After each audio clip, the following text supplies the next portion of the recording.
Dans un somptueux manoir niché au cœur de Lagos, vivait Alhaji Kofi Bamidele, l'un des hommes les plus riches d'Afrique.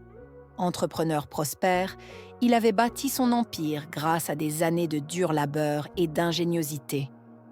Marié depuis 20 ans à Zaina, une femme d'une beauté éblouissante, et père de 2 enfants, Adama et Malik, il semblait avoir tout pour être heureux. Mais derrière les murs dorés de son palais, une tempête se préparait. Un soir, après un concert caritatif qu'il avait organisé, Kofi ressentit un malaise. Convaincu qu'il s'agissait de simple fatigue, il consulta néanmoins un médecin le lendemain.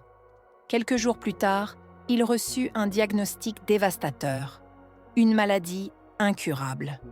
Le médecin lui donna à peine 1 an à vivre. Choqué, Kofi décida de garder cette nouvelle pour lui, espérant protéger sa famille de l'angoisse. Mais le rapport médical, malencontreusement oublié sur son bureau, fut découvert par Zaina. En le lisant, son visage s'assombrit non pas de tristesse, mais d'une satisfaction qu'elle ne put dissimuler. 1 an à tenir, et tout cet empire sera à moi, murmura-t-elle en refermant le dossier. Dans les semaines qui suivirent, Zaina changea radicalement. Elle se mit à fréquenter les soirées mondaines, organisant des dîners somptueux et dépensant sans compter. Pendant ce temps, Kofi, affaibli par sa maladie, restait cloîtré chez lui. Sa femme le négligeait complètement, inventant des excuses pour ne pas être à ses côtés. Heureusement, dans cette maison où le luxe côtoyait l'indifférence, il y avait Fatima, la femme de ménage. Venue d'un village éloigné, elle travaillait pour Kofi depuis 10 ans. Ses maigres revenus servaient à subvenir aux besoins de ses enfants, qu'elle n'avait pas vus depuis tout ce temps.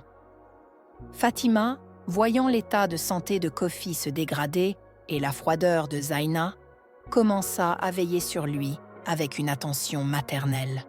Elle lui préparait ses repas, lui administrait ses médicaments et l'écoutait lorsqu'il avait besoin de parler. Ses gestes simples, mais sincères, devinrent le réconfort dont Kofi avait désespérément besoin.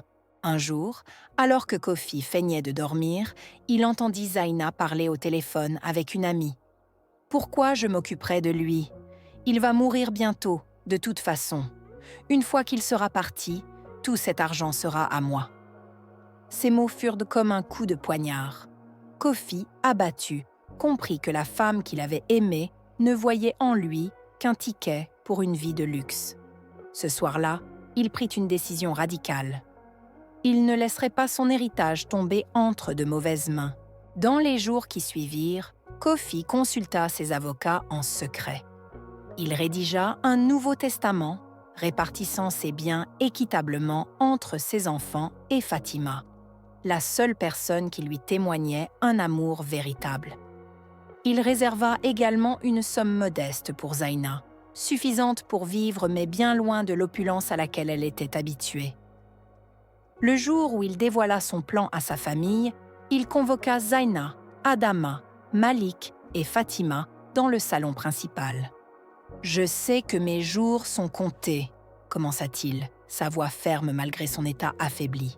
« J'ai pris une décision concernant mon héritage. À partir d'aujourd'hui, mes biens seront partagés entre mes enfants et Fatima.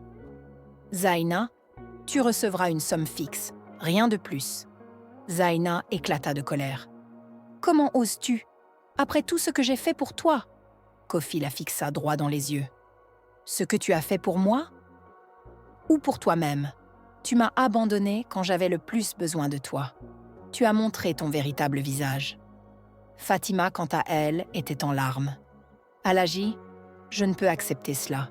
Je ne fais que mon travail. » « Ton travail, Fatima, dépasse de loin ce que j'aurais pu attendre.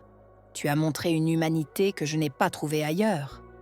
Cet argent n'est pas une récompense, c'est un merci. » Quelques semaines plus tard, Kofi s'éteignit paisiblement, entouré de ses enfants et de Fatima.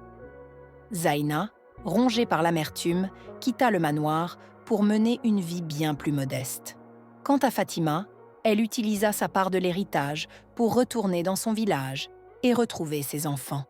Elle ouvrit également une école pour les jeunes filles. honorant ainsi la mémoire de Kofi. Adama et Malik, touchés par les sacrifices de leur père, poursuivirent son œuvre philanthropique. Ils apprirent à gérer les affaires avec humilité et sagesse, se souvenant des mots de leur père. La vraie richesse n'est pas dans ce que l'on possède, mais dans ce que l'on partage et dans les cœurs que l'on touche. Les années passèrent et le manoir de Kofi devint un centre communautaire, accueillant des initiatives pour les enfants défavorisés. Fatima, malgré sa richesse, continua de vivre simplement, consacrant sa vie à aider les autres. L'histoire de Kofi Bamidele devint une légende dans la région, une leçon intemporelle sur la valeur de l'amour sincère, du désintéressement et de l'humanité. Cette histoire montre que la richesse matérielle est éphémère, mais que les actes de bonté et de générosité laissent un héritage impérissable.